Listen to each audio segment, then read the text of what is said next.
Sierra Nevada, au sud de l'Espagne. Un paysage à couper le souffle, balayé ce jour-là par un vent glacial.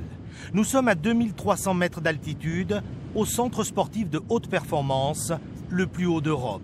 Sur la piste d'athlétisme, Davina Michel est à l'entraînement.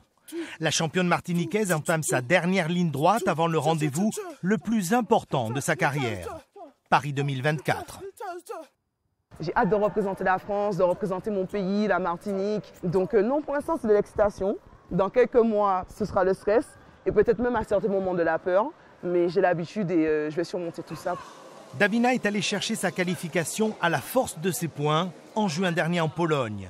5 combats d'une rare intensité pour décrocher une place en finale des Jeux européens et son billet pour les JO.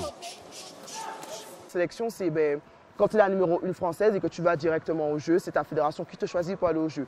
Là, il a fallu que je me batte, que je pleure, qu'il y ait du sang, des larmes pour pouvoir me qualifier. La vie de Davina n'a pas toujours été un long fleuve tranquille. Ses premières années dans l'Hexagone sont compliquées. L'éloignement, le climat, la solitude, c'est trop. Elle décide de raccrocher les gants en 2016. Elle revient 2 ans plus tard et cette fois mieux armée.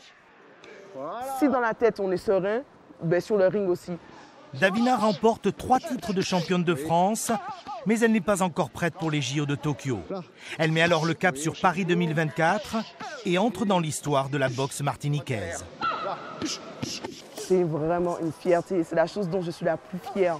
Marquer l'histoire, être la première française, la première antillo-guyanaise. J'espère que ça va ouvrir des portes pour tous les jeunes qui sont en Martinique et faciliter ce passage de Martinique à l'Hexagone, qui a été très compliqué pour ma part. Ça a été un parcours où j'ai vraiment eu des hauts et des bas, mais j'y suis, presque.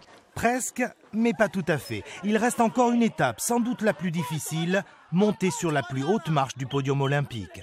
L'objectif, c'est la médaille d'or. Je ne vois pas d'autre issue. Après, si j'ai une autre médaille, c'est cool, c'est bien, mais moi, je pars vraiment pour la médaille d'or. C'est ce que je veux. Tous ces sacrifices, l'éloignement avec ma famille, et tous ces moments où j'ai eu des doutes, aujourd'hui, j'y suis et je ne compte pas faire les choses à moitié. Un objectif partagé, la championne et son entraîneur sont à l'unisson.